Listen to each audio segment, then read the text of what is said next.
کہ بیٹھ کر نماز پڑھنے والے دو قسم کے لوگ ہوتے ہیں. ایک سجدہ کر کے، جو سجدہ کر کے نماز ادا کرنے والے، یعنی ان میں طاقت ہے کہ وہ سجدہ کر سکتے ہیں، اور ایک وہ ہیں کہ جو اشارے سے نماز پڑھتے ہیں. اب اس میں مسئلہ یہ ہے کہ جو بندہ سجدہ کرنے کی طاقت نہیں رکھتا، مثلا وہ کب ہوگا؟ جیسے کہ کسی کا ہارٹ کا آپریشن ہو جاتا ہے تو اس کے سینے کے اوپر جب ڈاکٹر مکمل طور پر سرجری کرتے ہیں تو اس کو کہتے ہیں کہ تم نے جھکنا نہیں، سجدہ نہیں کرنا. یہ بالکل معقول عذر ہے. اسی طرح خدا نہ کرے اس کا ایکسیڈنٹ ہو جائے کہ ان کی اب وہ بیٹھ کر زمین پر سجدہ ہی نہیں کر سکتا، ایسے لوگ. یا پھر ایسا ہے کہ اس کے پٹھے اس قدر خراب ہو گئے ہیں کہ اس کی ٹانگیں ہی نہیں فولڈ ہوتی کہ وہ بیٹھ کر زمین پر سجدہ کر سکے. تو اس صورتوں کے، یا اگر بیٹھتا ہے تو اس کو کمر میں بڑا درد ہوتا ہے، تو علماء نے کہا کہ پھر زمین پر کوئی نرم چیز بچھائے اور اس نرم چیز پر بیٹھ کر وہ نماز ادا کرے، کیونکہ کرسی پر نماز ادا کرنا تعظیم سے دور ہے. لیکن اس کے لیے جائز اور تعظیم ہے کہ جو اس کا مستحق ہے. ابھی میں عرض کرتا ہوں. لیکن جو اس کا مستحق نہیں ہے، مثلا اگر وہ سجدہ کرنے کی طاقت نہیں رکھتا کہ اس کے پٹھوں میں درد ہے، ٹانگیں فولڈ نہیں ہوتی، یا بیٹھتا ہے تو بڑا شدید اس کو درد اٹھتا ہے، یا جناب گھٹنے کا مرض بڑھ جانے کا اندازہ ہے، تو اس صورت کے اندر وہ معذور ہے. وہ کہیں پر بھی کرسی لگا سکتا ہے، ضروری نہیں کہ وہ کنارے پر لگائے، وہ یہاں بھی کرسی لگا سکتا ہے. اسے قطع صف نہیں کہا جائے گا، کیونکہ جب عذر ہے تو مصیبتیں لاتا ہے. علماء کرام نے جو واقعی میں معذور ہے، جس کے ساتھ یہ مسئلہ ہے، تو اس کی لگی ہوئی کرسی کو قطع صف نہیں کہا گیا ہے. وہ نماز اپنی ادا کرے گا، کیونکہ وہ بیٹھ کر زمین پر نہ بیٹھ سکتا ہے، اس کا سینہ اس کو اجازت نہیں دیتا، یا جناب اس کا آپریشن ہوا ہے، ڈاکٹر نے منع کیا ہے کہ وہ زمین پر بیٹھ کر سجدہ کرے گا تو زخم بڑھ جائے گا، یا اس کے پاؤں جو ٹانگیں ہیں وہ فولڈ نہیں ہوتی، پٹھے اس طرح اکڑ جاتے ہیں، وہ اگر بیٹھتا ہے پاؤں سن ہو جاتا ہے، یا اس کا مرض بڑھ جاتا ہے، یا اس کی مرض کی شدت درد بڑھ جاتا ہے. ان تمام لوگوں کے لیے کھڑے ہو کر، کیونکہ سجدہ نہیں کر سکتا، کھڑے ہو کر وہ نماز پڑھ لے اشارے سے، یا اگر وہ کرسی پر بیٹھ کر نماز پڑھتا ہے تو شریعت نے ایسے بندے کے لیے اجازت دی ہے. لیکن ایسے بندے کو میں بہت ڈیٹیل سے بیان کر رہا ہوں، ایسے بندے کے لیے اجازت یہ ہے کہ پھر جب وہ اشارے سے اس نے پڑھنا ہے تو پھر اس نے رکوع بھی اشارے سے ہی کرنا ہے اور سجدہ بھی اشارے سے کرنا ہے. بعض دوستوں سے ایسا دیکھا گیا ہے کہ وہ سجدہ جو ہے، سجدہ اور رکوع اشارے سے کرنا چاہتے ہیں، لیکن رکوع وہ حقیقی کر دیتے ہیں، یعنی مکمل جھک جاتے ہیں گھٹنے تک. جبکہ حدیث ابھی گزری ہے کہ رکوع میں کم جھکا جائے گا، سجدے میں زیادہ جھکا جائے گا. اور آپ ہیں ہی ایسے مریض کہ آپ سجدہ کر ہی نہیں سکتے، تو آپ پر اشارہ ہے. تو اشارے کے لیے ضروری ہے کہ صرف اپنی گردن اور تھوڑی سی کمر کو ہلائے، وہی رکوع کی کیفیت ہوگی. پورا جھک جانا یہ اس کے لیے نہیں ہے جو اشارہ کرتا ہے، کیونکہ وہ تو حقیقی رکوع ہوگا. اور سجدے کے اندر بھی ضروری نہیں ہے کہ وہ استلام جس طرح کرتے ہیں تو اس طرح ہاتھ آگے نکالا جائے اور آگے نکال کر پھر سجدہ کیا جائے. نہیں، پہلے رکوع کے لیے جتنا تھوڑا جھکا تھا اشارتاً، اپنے سر کو جھکایا تھا اور اپنی پشت کو تھوڑا جھکایا تھا، اس سے زیادہ وہ جھکا لے اپنے سر کو اور اپنی پشت کو، یہ سجدے کا اشارہ ہو جائے گا. لیکن ایک شخص ایسا ہے کہ سجدہ وہ کر سکتا ہے لیکن زمین پر نہیں کر سکتا، تو علماء نے کہا ہے کہ پھر وہ اشارہ نہیں کرے گا سجدے کا. یہ کرسی کے مسائل ذرا اہم ہے، ذرا سن لیجیے آپ.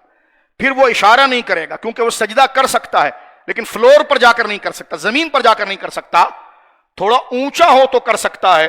تو علماء نے پھر کہا ہے کہ آدھا گز یعنی 9 انچ کا کوئی ٹیبل سامنے رکھے. 9 انچ کا جو زمین سے 9 انچ کی مسافت پر، جو قرآن نے اس کو، کیونکہ فقہ کے اندر اس کو گویا کہ ایک ذراع ذکر کیا گیا، تو 9 انچ کا سامنے کوئی ٹیبل ہو، اور وہ ٹیبل ایسا ہو کہ جو کسی نے پکڑا نہ ہو. سرکار کے ایک صحابی تھے، حضور تشریف لائے تو وہ نماز پڑھنے لگے تو ان کے بچے نے لکڑی پکڑی تھی اور وہ سجدہ کر رہے تھے. تو سرکار نے فرمایا نہیں یہ جائز نہیں، تم اشارہ کرو، یا پھر ایسی چیز رکھو جو زمین پر رکھی ہوئی ہو، جس کو دبانے سے، جس کے ٹاپ کو دبانے سے، جس کے اوپر کے حصے کو دبانے سے وہ زمین کے نیچے نہ جائے، اور اس کا اعتماد اور جڑا ہوا زمین کے ساتھ ہو. یہ نہ ہو کہ ایک پھٹا لگا ہوا ہو یا تکیہ سامنے ہو.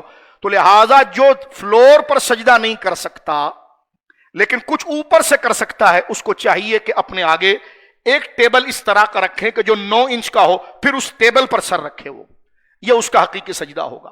سمجھ رہے ہیں آپ؟ تو یہ تو ہو گیا ان لوگوں کا مسئلہ. تو اب آپ اندازہ لگائیے جن کو مرض ہے ان کے لیے ماحول ہے، اور جن کو مرض نہیں ہے تو ان کی نماز کرسی پر کیسے ہو جائے گی؟ اسی لیے علماء نے اس مسئلے کو ذکر کیا کہ ایک بندہ فلور پر سجدہ کر سکتا ہے، فلور پر سجدہ کر سکتا ہے لیکن رکوع نہیں کر سکتا. تو فرمایا کہ وہ کھڑے ہو کر رکوع کا اشارہ کرے گا. اگر وہ کرسی پر بیٹھ بھی گیا ہے تو امام صاحب سجدے میں چلے گئے تو وہ کرسی سے اٹھ کر آگے جا کے سجدہ کرے گا، چاہے وہ سب سے آگے جا رہا ہو، کیونکہ جس کے پاس حقیقی سجدہ کرنے کی طاقت ہے اس کے لیے اشارہ نہیں ہو سکتا، اس کی نماز نہیں ہوگی. یہ بڑا اہم ترین مسئلہ ہے. ہم اتنے دور سے چل کر آتے ہیں نماز کے لیے، ہمیں اس بات پر غور کرنا چاہیے. رہا یہ مسئلہ کہ پورا بازار ہم گھوم کر آ جائیں، سب سے مل کر آ جائیں، صرف مسجد کا وقت ہو جائے، نماز کا وقت ہو جائے تو ہم کرسی کو تھوڑا سا کمر کا درد اور تھوڑے سے گھٹنے کا درد جو تھوڑا موڑا، جبکہ گھر میں ہم بیٹھ کر کھانا بھی کھا سکتے ہیں، بیٹھتے بھی ہیں، اور واش روم بھی بیٹھ کر استعمال کر سکتے ہیں، اور ہم گھر میں زمین پر بیٹھ کر کھانا بھی کھا سکتے ہیں، اور اس وقت ہمارے پاؤں وغیرہ نہیں دکھتے. کہتے نہیں ہم اس وقت ٹانگیں لمبی کر لیتے ہیں. تو شریعت یہاں پر کہتی ہے یہاں پر بھی آپ زمین پر بیٹھ کر ٹانگیں لمبی کریں، لیکن آپ کو کرسی پر بیٹھنے کی اجازت نہیں ہوگی، کیونکہ یہ نماز نہیں ہوگی، فرض نماز نہیں ہوگی. تو ہر طرف سے گھوم کر آنا اور کرسی لے کر بیٹھ جانا اور بیٹھ کر گویا کہ نماز ادا کرنا تھوڑی دیر کے گویا کہ تھوڑے درد اور تھوڑی تکلیف کی بنا پر، تو جب ایسے شخص کے لیے کہ جو واقعی میں معذور ہیں اس کے لیے اتنے احتیاط ہے، تو تھوڑے درد والے شخص کو کہ جو اچھی طریقے سے زمین پر بیٹھ سکتا ہے، چاہے پالتی ڈال کر بیٹھے، اگر وہ ایسا نہیں بیٹھ سکتا جیسے تیات میں بیٹھتے ہیں، تو اگر وہ پالتی ڈال کر بھی بیٹھ سکتا ہے تب بھی وہ زمین پر نماز پڑھے گا، کیونکہ حضور علیہ الصلوۃ والسلام نے اپنی نمازیں زمین پر بیٹھ کر پڑھی ہے.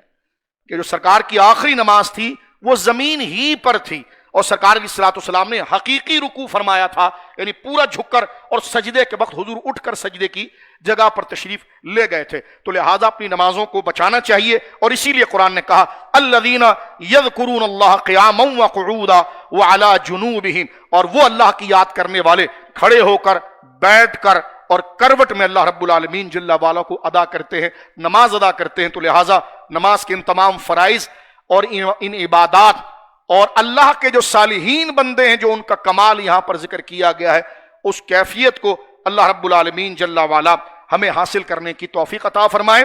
لہٰذا جن کے ساتھ مرض لگا ہوا ہے وہ پوری آزادی کے ساتھ چاہیں تو صف کے بیچ میں بھی کرسی لگائیں تو حرج نہیں ہے، صف کے کنارے پر بھی کرسی لگائیں تو حرج نہیں ہے.